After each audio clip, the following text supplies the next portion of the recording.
नमस्कार, आप देख रहे हैं जन टीवी। मैं प्रीति शर्मा आपके साथ। खबरों को विस्तार से भी जानेंगे, लेकिन शुरुआत करते हैं हेडलाइंस के साथ। मसूरी में उत्तराखंड आंदोलनकारियों को दी गई श्रद्धांजलि। सीएम धामी ने की शिरकत। देहरादून में इन्वेस्टर ग्लोबल समिट का लोगो और वेबसाइट की लॉन्च।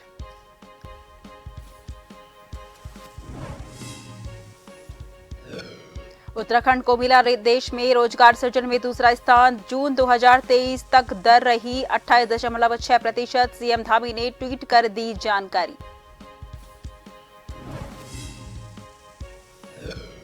सीएम धामी ने थराली क्षेत्र का किया दौरा। ग्वालदम हेलीपैड पर बीजेपी कार्यकर्ताओं ने किया स्वागत। कहा, हर संभव मदद के लिए तैयार सरकार।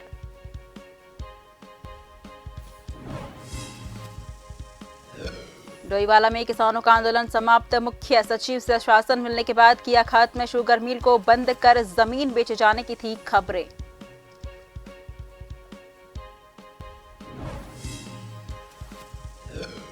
डेंगू के बढ़ते मामलों को देखते हुए नगर निगम ने कसी कमर। घर घर जाकर की जाएगी फॉगिंग। ज्यादा केस वाले वार्ड में करेंगे लोगों को जागरूक।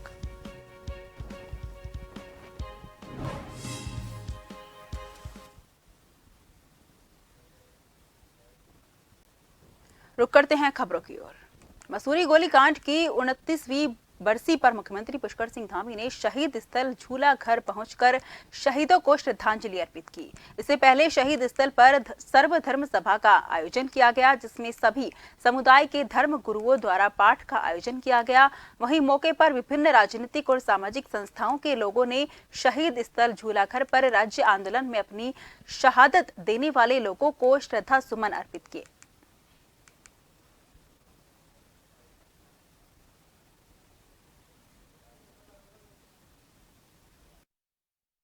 सभी उत्तराखंड वासियों को मत करो भाई। कोई वो थोड़ा, यहाँ तो जो लोग हैं, जनता के लोग हैं, उनके सपनों के अनुरूप, उनकी आशाओं के अनुरूप उत्तराखंड राज्य के निर्माण में अपना योगदान देंगे।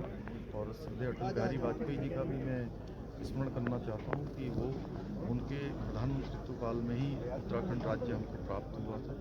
उनको भी मैं अपनी श्रद्धांजलि देता हूँ, उनका नमन करता हूँ। नहीं, पूरी तरह से हम जिन उद्देश्यों के लिए, जिन कारणों से हमारे शहीदों ने अपनी शहादत दी, उस ओर बड़ी तेज़ी से बढ़े हुए हैं। आज आप देख लीजिएगा, 1 लाख करोड़ रुपए के काम अभी तक केंद्र सरकार ने ही दे दिए हैं और इतने ही काम अभी पाइपलाइन में हैं।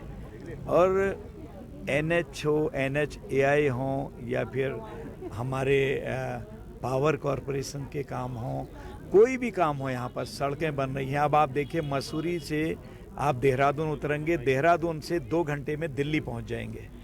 ऐसी ऐसी सड़कें बना रहे हैं और एक से एक नए इंस्टीट्यूट आ रहे हैं।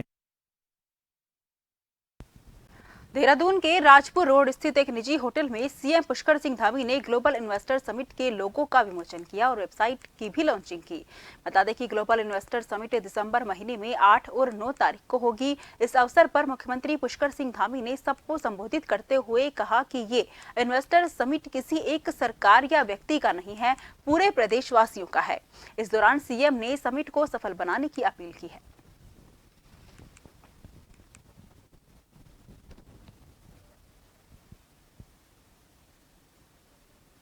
ग्लोबल इन्वेस्टर समिट है 2023 की, उसका लोगो और वेबसाइट लॉन्च हो गई है।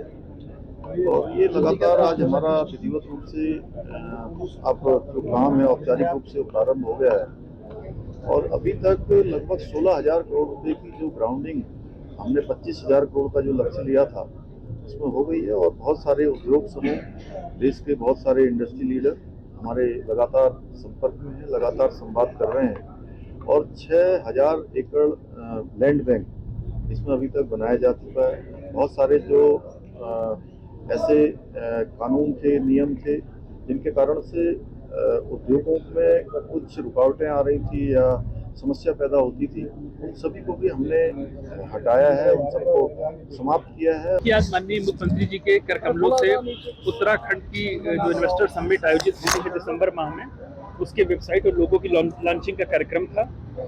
लोगो आप लोगों ने देख लिया है। उसका जो टैग लाइन है, डेस्टिनेशन उत्तराखंड, और सबसे इम्पोर्टेंट है पीस टू प्रॉस्पेरिटी। शांति से समृद्धि की ओर। उत्तराखंड में आपको पता है कि लोग यहाँ पर पीस के लिए, वेलनेस के लिए आते हैं। तो ये संदेश है कि आप अपनी पीस को भी रखें, आप अपने हेल्थ को भी रखें, साथ ही साथ आप प्रॉस्पेरिटी की तरफ भी जाएं। ये हमारी थीम है। ये आयोजन, जैसा कि माननीय मुख्यमंत्री जी ने अपने संबोधन में कहा, केवल एक विभाग का आयोजन नहीं है, ये पूरे प्रदेश के सरकार के विभागों के साथ साथ जन जन का भी ये एक कार्यक्रम है। देहरादून में सीएम धामी पत्रकारों से बातचीत करते हुए बागेश्वर उपचुनाव पर बोले और कहा कि बागेश्वर में राज्य और केंद्र सरकार द्वारा जो बेटर काम किए गए हैं, सरकार उन कामों को और मजबूती देगी। पूर्व में मंत्री रहे चंदन रामदास की छवि भी पार्टी को और मजबूती देगी और पार्टी बड़े अंतर से चुनाव जीतेगी। बड़े ही ऐसी परिस्थितियों में हो रहा है जब हमारे साथी चंदन रामदास जी, जो लंबे समय तक उस क्षेत्र का उन्होंने प्रतिनिधित्व किया है और बागेश्वर की धरती पर अनेकों काम उनके माध्यम से हुआ है। लगातार उस क्षेत्र की जनता ने उनको अपना आशीर्वाद देकर, अपना समर्थन देकर सेवा करने का अवसर प्रदान किया है। अनेकों योजनाएं उन्होंने वहाँ पर पूरी की हैं, चलाई हैं, लाए हैं। लगातार वो संघर्ष करते रहे हैं। उनके कामों को आगे बढ़ाना है, इसलिए वहाँ पर उन्हीं की धर्मपत्नी बाबा शिव की नगरी बागनाथ की भूमि से पार्टी ने उनको खड़ा किया है और उन सभी कामों को, विकास के कामों को आगे बढ़ाने के लिए, बागेश्वर क्षेत्र की आशाओं आकांक्षाओं को पूरा करने के लिए, उत्तराखंड राज्य के विकास को आगे बढ़ाने के लिए, जो भी उपचुनाव हुआ, पिछला उपचुनाव चंपावत का हुआ था, वहाँ पर भी एक विकास की गति को तेज करने के लिए हमारे प्रधानमंत्री जी ने जो उत्तराखंड को अभूतपूर्व रूप से जो विकास की योजनाएं दी हैं, चंपावत के लोगों ने आगे बढ़ाया, बागेश्वर के लोग भी इस क्रम को आगे बढ़ाएंगे और बड़ी जीत वहां पर भी मिलेगी। खबर देहरादून से है, जहां बीजेपी राष्ट्रीय सह कोषाध्यक्ष और उत्तराखंड सांसद नरेश बंसल ने केंद्र सरकार द्वारा पूर्व राष्ट्रपति की अध्यक्षता में एक देश एक चुनाव पर बनाई गई कमेटी का स्वागत किया। सांसद ने हुए इस देश की इस समय जरूरत बताया और कहा कि देश हित में ये एक अभिनंदनीय काम है। साथ ही प्रधानमंत्री का आभार भी जताया।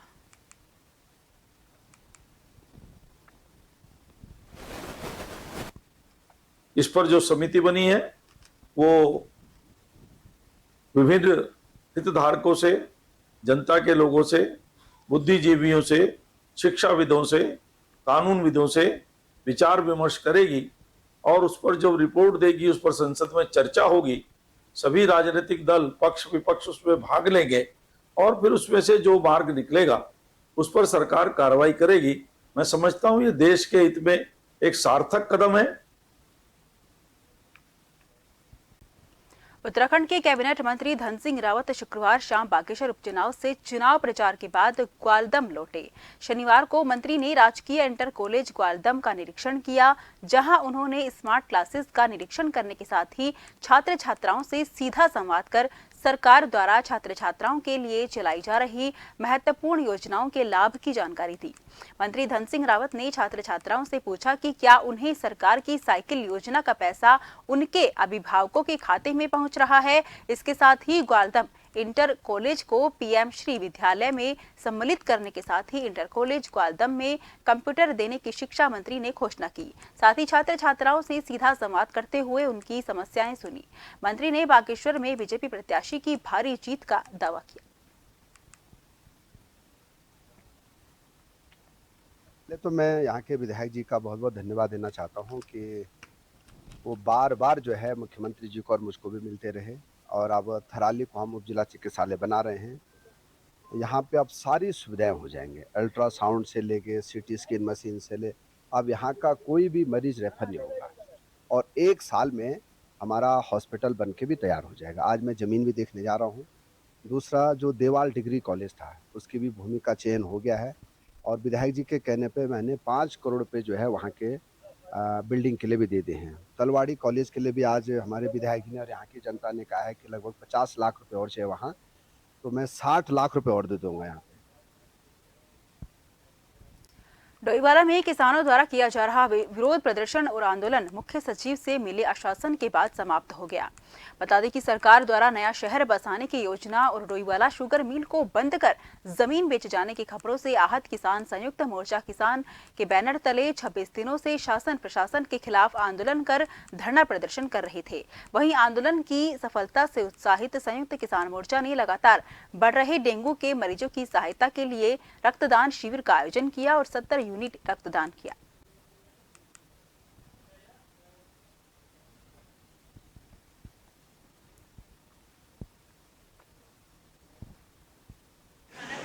कल माननीय मुख्य सचिव साहब ने किसानों का एक प्रतिनिधिमंडल बुलाया, उनसे वार्ता की और बताया ये जो यहाँ भूमि अधिग्रहण का था जिसमें टाउनशिप और एरोसिटी बननी थी, आपके निरंतर विरोध के बाद यहाँ से ये कैंसिल कर दिया है, अन्य जगह भूमि का चयन कर लिया है और शुगर फैक्ट्री ऐसे ही चलती रही।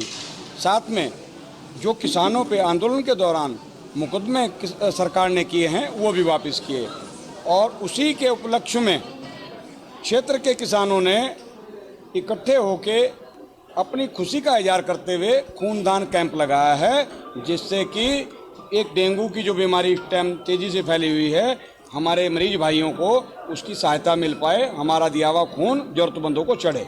मैंने 5-6 बार ब्लड डोनेट किया है, तो ये जो डेंगू की बीमारी है जो चल रही है उनके लिए ब्लड की कमी ना हो, तो ये किसानी की तरफ से उनके लिए कि जो उनको ब्लड की कमी ना हो और सब दें जो भी है।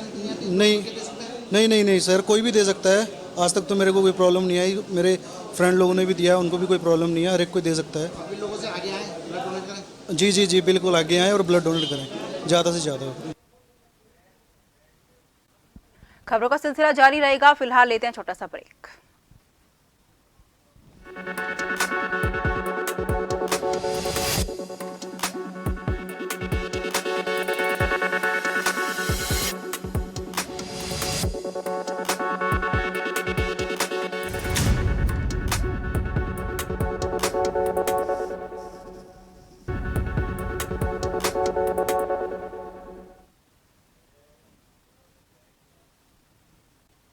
ब्रेक के बाद फिर से आपका स्वागत है। रुक करते हैं खबरों की ओर। चंपावत जिले के बाराकोट ब्लॉक के पमदा गांव में जंगल सुअरों ने आतंक मचाया हुआ है। जंगली सुअरों ने ग्रामीणों की खेती को पूरी तरह से तबाह और बर्बाद कर दिया है।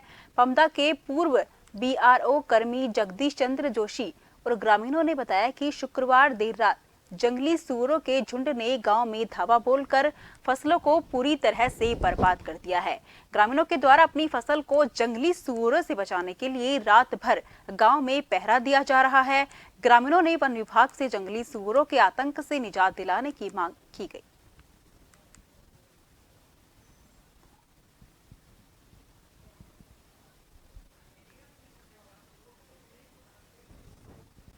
लोहाघाट में सील बरूडी निवासी संजय बिष्ट को वाहन को नशे की हालत में चलाना काफी महंगा पड़ गया। पुलिस ने वाहन को सीज कर उसे गिरफ्तार कर लिया। लोहाघाट थाने के एसओ मनीष खत्री ने बताया कि सील बरूडी निवासी संजय बिष्ट अल्टो कार को नशे की हालत में चलाता हुआ पाया गया। पुलिस ने वाहन को अपने कब्जे में ले लिया और वाहन चालक को गिरफ्तार कर मेडिकल जाँच करवाकर आवश्यक वैधानिक कार्यवाही की गई।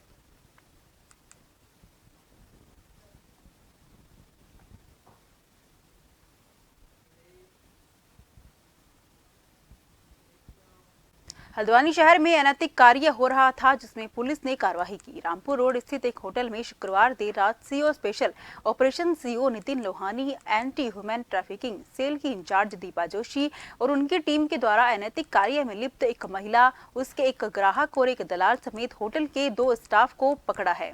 वहीं इस बीच होटल का मालिक मौके से फरार हो गया, जिसकी धरपकड़ की जा रही है।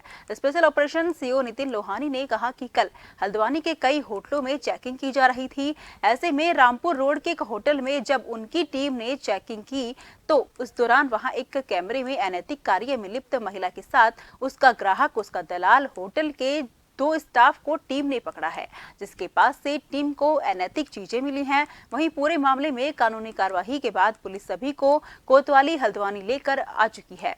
प्रशासन द्वारा होटल को सीज किया गया है और उसके लाइसेंस निरस्तीकरण की कार्यवाही की जा रही है। सूचना आई थी, शिकायतें थी कि एक होटल है माँ गायत्री के नाम से, तो वहाँ पे इस तरीके की कुछ कार्रवाई की सूचना आई थी। तो उसी के संबंध में जो भी हमें आगे कार्रवाई हुई है वो हुई है। इसमें एक महिला और 2 पुरुष जो हैं वो मिले थे मौके से और एविडेंसेस भी मिले उनके खिलाफ। किस तरह का कार्य चल रहा था? जो भी अनैतिक देह व्यापार का कार्य है वो सारा चल रहा था, तो संबंधित धाराएं लगाई गई हैं इसमें।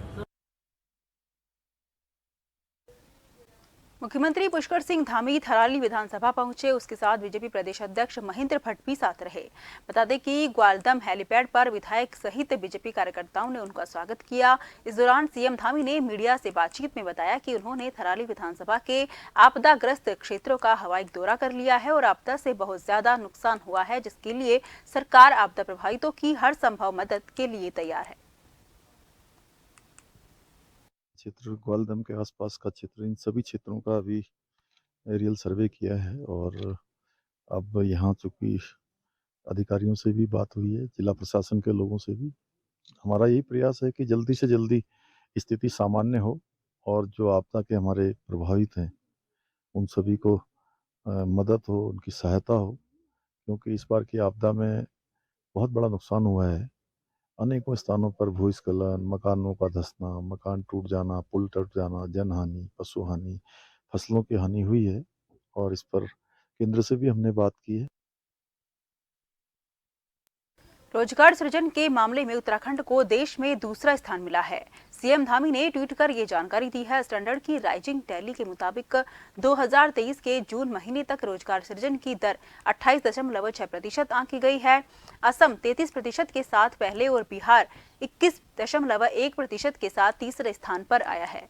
प्रदेश मीडिया प्रभारी मनवीर सिंह चौहान ने बताया कि मुख्यमंत्री पुष्कर सिंह धामी के नेतृत्व में उत्तराखंड का चौमुखी विकास हो रहा है और मुख्यमंत्री पुष्कर सिंह धामी के नेतृत्व में उत्तराखंड 2025 तक देश के सर्वश्रेष्ठ राज्यों में शामिल होने जा रहा है।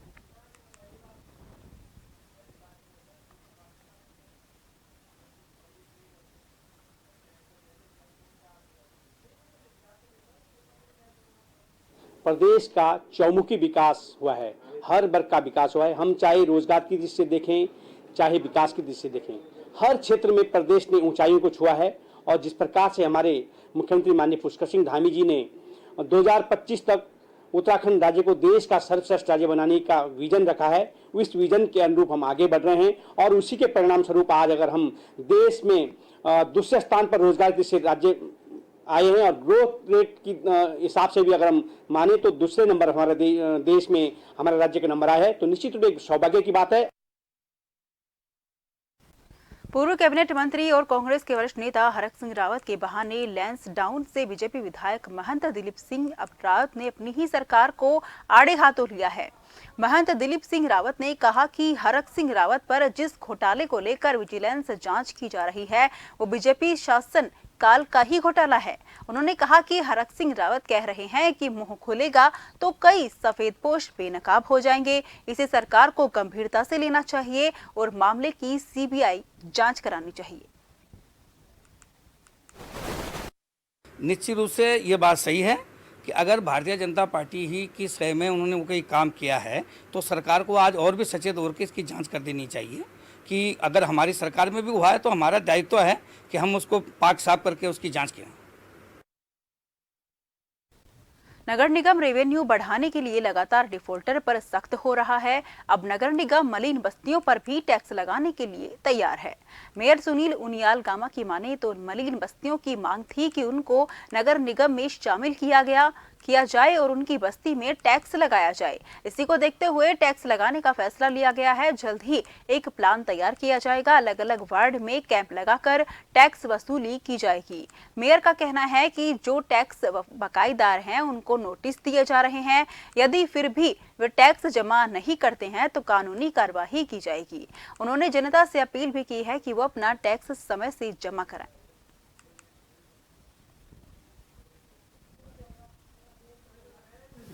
हम जो है हमने पूरा चार्ट तैयार कर लिया है और उसके लिए भी 1-2 दिन में हम इसको डेट तय कर लेंगे, कौन कौन सी डेट में हम कहाँ कहाँ जो है टैक्स जो है, जो मलिन बस्तियों के टैक्स जो बड़े लंबे समय से मलिन बस्ती वालों की मांग थी, उसको भी बहुत जल्दी जो है उसका शुरुआत करने वाले हैं। फिलहाल के लिए मुझे दीजिए इजाजत। देश भर की तमाम खबरों के लिए आप लगातार देखते रहिए जन टीवी, क्योंकि हम हैं जन जन की आवाज़।